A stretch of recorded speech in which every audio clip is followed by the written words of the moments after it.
In the quiet town of Misato, Japan, a horror story was about to unfold that would shake the nation to its very core. From the surface, it was an idyllic place, but beneath that facade, a nightmare was brewing. 16-year-old high school student Junko Furuta was about to fall victim to an unthinkable crime. This tale begins with a chilling abduction. 4 teenage boys, no older than Junko herself, were the orchestrators of this horror. They snatched Junko, held her captive, and subjected her to a terrifying ordeal that lasted 44 long, torturous days. Their acts, a brutal symphony of violence and degradation, were devoid of any shred of humanity. This was not a story of a typical crime.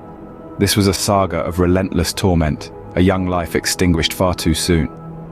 Every detail of this case was a stark testament to the monstrous depths human cruelty can plunge.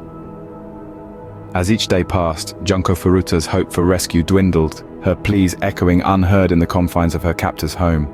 In the bitter cold of January 1989, a gruesome discovery was made that would reveal the extent of Junko's suffering. A concrete-filled drum, seemingly ordinary, held a horrific secret: the remains of Junko Furuta. The Tokyo Metropolitan Police were called to the scene, faced with the task of unearthing the unsettling truth enclosed in cold concrete. The subsequent autopsy was a chilling revelation. It unveiled the unimaginable torment Junko had endured in her final days. The extent of her injuries was shocking, even to seasoned forensic experts. Avoiding graphic details, it suffices to say that the young girl had been subjected to an extreme degree of physical and sexual violence. The grim discovery of Junko's body served as a horrifying testament to the cruel acts she was forced to endure. The authorities were now faced with the daunting task of tracing her tormentors and bringing them to justice. This horrifying discovery would ignite a firestorm of public outrage, demanding justice for Junko Furuta. The wheels of justice began to turn, and the 4 perpetrators were apprehended. As the gavel fell in the courtroom, their sentences were met with a mix of relief and outrage. The public's reaction was a chilling echo of the horror that had gripped the nation. The trial, broadcasted across Japan, served as a stark reminder of the monstrous acts that humans are capable of. But from this darkness, a demand for change emerged. The brutality of Junko Furuta's case sparked a societal shift, a cry for stricter laws and greater protection for the vulnerable.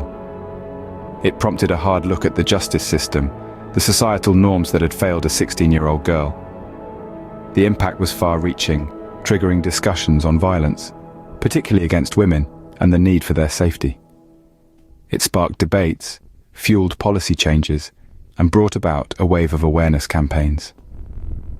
The tragic tale of Junko Furuta serves as a stark reminder of the horrors that can be inflicted on the innocent and the ongoing fight for justice in the face of such evil. As we remember Junko Furuta, we are reminded of the importance of vigilance and compassion in our society. It is our shared duty to raise awareness and take action to prevent such unthinkable crimes. Let her story not be forgotten, but serve as a rallying cry for justice, protection, and change. If you found this interesting, please subscribe, like, and share.